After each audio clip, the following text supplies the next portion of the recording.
Hi everyone, welcome back to my channel. Today's episode is me preparing a meal prep dish that I just came up with in my mind. But I'm calling it like a Spanish style rice because I prepared brown rice already, and just to use some of it to add flavor to my dishes, I'm going to make a version of Spanish rice, or what I call Spanish rice. It's definitely not traditional, but it's kind of like flavors that I have on hand without having to go grocery shopping right now, which I don't want to do, and kind of make the most of what I have in the fridge.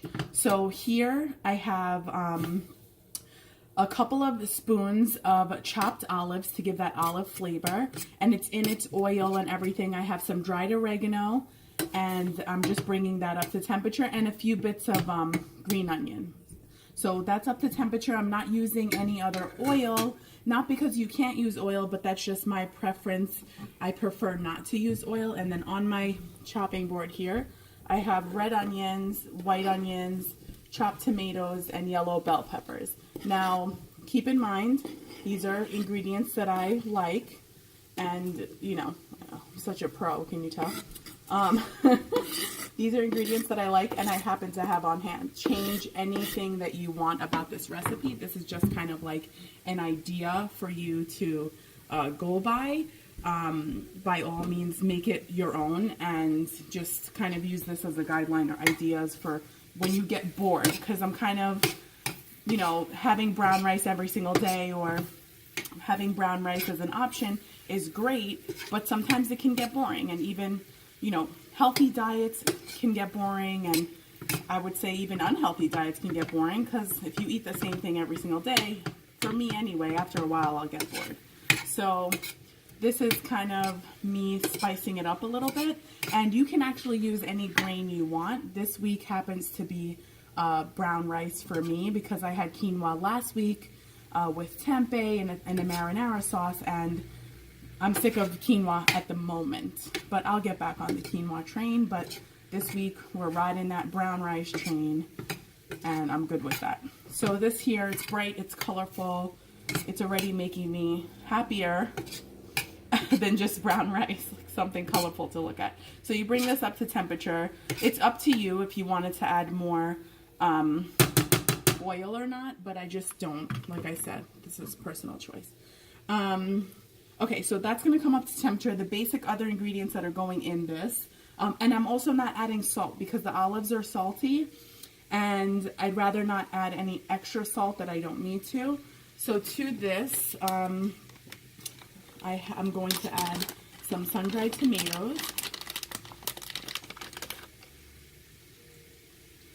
Again, do what feels good and what tastes good to you. If none of these ingredients are yummy to you, or let's say you hate bell peppers, like one of my friends does, just don't use it. Use a different vegetable, or, you know, make it kind of whatever you want. I happen to want to do the Spanish rice thing. I'm chopping up some dill, by the way, because the Spanish rice thing, because I happen to have avocados and green plantains, and it just seems to be like a little bit of a match made in heaven right now. And also not adding more fat to this, because I want to be able to eat it with some slices of avocado, and then I don't want to go overboard on the fat. Now, normally I would add cilantro or parsley to this, but I checked and I don't have any, so I'm adding dill just for that green color. And also I like dill, so fresh dill smells so good.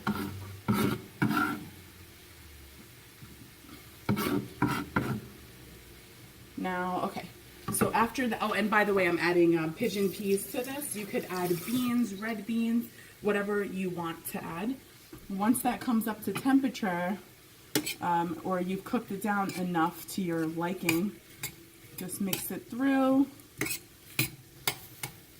And then I had a can of beans. I actually showed this in one of my meal prep videos or grocery hauls. Just rinse your can of beans, and you know, once you get in a can, it has probably salt or something like that. You want to rinse all that off and then just add it to your mixture.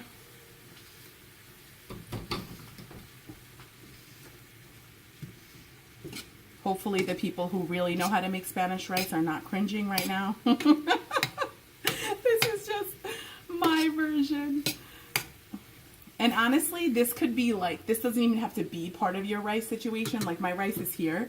I'm going to add it, but you can use this totally separate and just add it on top of your rice. Whatever floats your boat, honestly. This is floating my boat right now. And it smells really good. It does smell good, actually. I'm tooting my own horn, but I mean, come on. I don't have an audience here besides you guys. So, okay, so now this is all cooked down. And you could see the beautiful colors. I mean, let me bring it up to the... Oh, yeah. See that? It's heavy as hell, too. So with all these colors going on, I mean, naturally you're getting a lot of different nutrients because every vegetable has, you know, every color and all that. And it's just delicious. It adds a little something to maybe an ordinary brown rice dish. Now, once this cooks down, you can add your brown rice right to this, or you could have your rice separately and put it on top. I'm going to try, I don't know actually if I should mix it right now or have this as a separate dish. I'm going to actually let this cook down more and then add everything together. And this is my rice right here. It's to make rice, it's 2 parts water to 1 part rice. So I rinse my rice first, just because it's a habit from cooking Persian rice.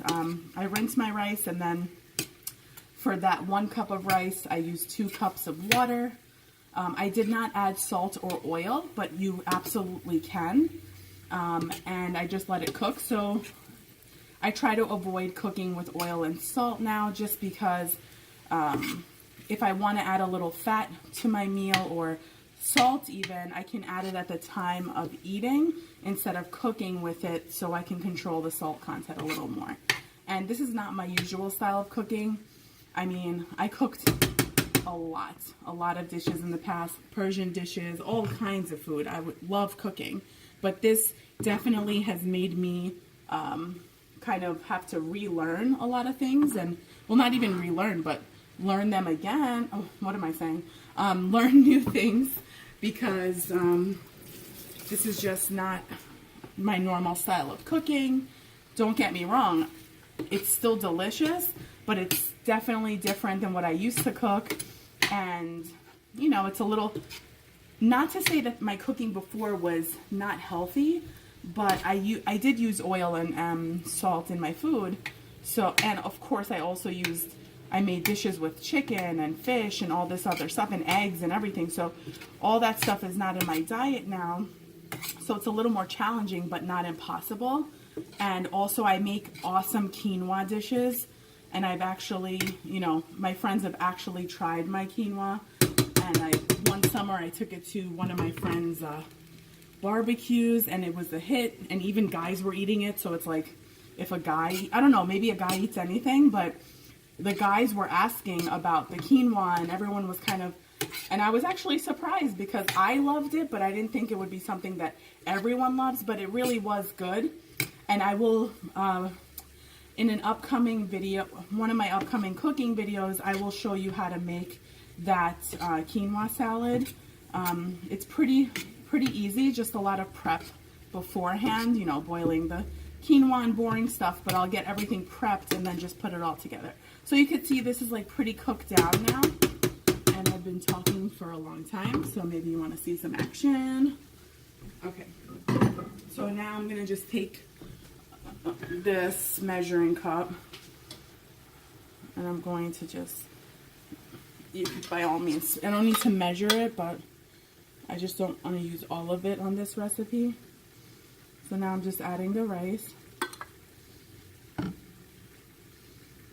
And also, you can make this as spicy as you want. Serve it with hot sauce, avocado. I mean, that's probably how I'm going to eat it. But but eat it however you want. Or make it spicy or not spicy. Oh, and by the way, this yellowish tint on my rice is a little bit of saffron. You don't have to use saffron. You can use turmeric. It gives you the yellowish color. Of course, there's a different aroma and flavor to the saffron, which I absolutely love. I mean, I am Persian, so I think saffron is probably in my veins. I love it. And it smells delicious. And I know it's a little bit of an, you know, it's one of the most expensive spices, but you really don't use a lot, and a little bit goes a long way. And again, I added the saffron to the brown rice for the sake of just giving it a little bit of something and to break it up from the boringness that was brown rice. Okay, so now this is all mixed up. It's looking pretty good. Okay, so this is a complete meal on its own because it has the beans and it has vegetables and things like that, but you can take this and then serve it on top of baby spinach and then have some fresh other fresh vegetables cut up like cucumbers or literally any vegetable that's in season, and make yourself a bowl, like a Buddha bowl they call it, or make it a Spanish rice bowl. Put some greens underneath, some of this, some plantains, or some yellow plantains or green plantains, a piece of avocado, maybe some pickled jalapenos. I mean, that's sounding the bomb right now, and I wish you could smell this, but I'm sorry that you cannot. But I'm going to give you a close-up. Yeah, that is the finished dish. So I hope you enjoyed this Spanish rice. Oh my God, it smells so good. Legit, smells so good. Okay, this is that recipe. I will bring you more recipes as time goes on, kind of trying to figure out the whole recipe situation and see what people would like to see. I am going to make a lentil soup next, and I will record that and bring that to you at a later date. I'm adding a few more sun-dried tomatoes just for color. And that's it. Hope you liked it. Enjoy your weekend. Love you guys. Bye.